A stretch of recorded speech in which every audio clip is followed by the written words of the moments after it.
ಸರ್ಕಾರವು ರಾಜಸ್ವ ಸಂಗ್ರಹಣೆ ಕೇಂದ್ರ ಸರ್ಕಾರವು ಸಂಗ್ರಹಿಸುವ ಈ ಸೆಸ್ ಮತ್ತು ಸರ್ಚಾರ್ಜ್ಗಳು ರಾಜ್ಯಗಳಿಗೆ ಹಂಚಿಕೆಯಾಗದ ಕಾರಣ ನಮ್ಮ ರಾಜ್ಯಕ್ಕೆ 2017-18ರಿಂದ 2023-24ವರೆಗೂ ಅಂದಾಜು ಕೇಂದ್ರ ಸರ್ಕಾರ ಮೇಲೆ ನಾನು ಬೆಳಗ್ಗೆ ವಿಷ ತುಂಬಿಕೊಂಡಿದ್ದಾರೆ.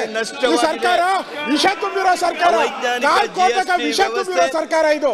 ಕೇಂದ್ರ ಸರ್ಕಾರ ಮೇಲೆ ಪದೇ ಪದೇ ಗೂಬೆ ಕೂರಿಸುವಂತ ಕೆಲಸವನ್ನು ಮಾಡ್ತಾ ಇದ್ದಾರೆ. ವಿಷ ಕಾರುವಂತ ಸರ್ಕಾರ ಇದು, ವಿಷ ಜಂತು ಇರ್ತಕ್ಕಂಥ ಸರ್ಕಾರ ಇದು. ಹಣಕಾಸು ಇವತ್ತು ವಿಷ ಕಾಡ್ತಕ್ಕಂಥದ್ದು.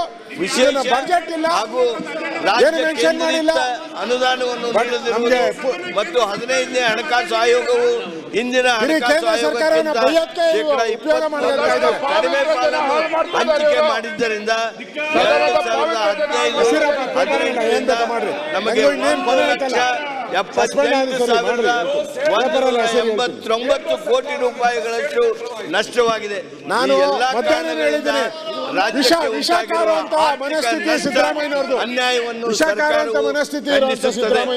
ಕರ್ನಾಟಕದ ಅಭಿವೃದ್ಧಿ ವಿಷಯದಲ್ಲಿ ನಾಗರಿಕರ ಹಿತರಕ್ಷಣೆಯಲ್ಲಿ ಸಮಾನ ಹಂಚಿಕೆಯ ಮತ್ತು ತಾರತಮ್ಯರಹಿತ ಆರ್ಥಿಕ ಸಂಪನ್ಮೂಲಗಳ ಹಂಚಿಕೆಯ ನಿಲುವುಗಳನ್ನು ಕೇಂದ್ರ ಸರ್ಕಾರವು ತೆಗೆದುಕೊಳ್ಳಬೇಕೆಂದು ಮತ್ತು ಕರ್ನಾಟಕ ಜನತೆಯ ಹಿತರಕ್ಷಣೆ ವಿಷಯದಲ್ಲಿ ಯಾವುದೇ ಅನ್ಯಾಯವಾಗದಂತೆ ಈ ಸದನ ಒಕ್ಕೊರಲಿನಿಂದ ಒತ್ತಾಯಿಸುತ್ತದೆ.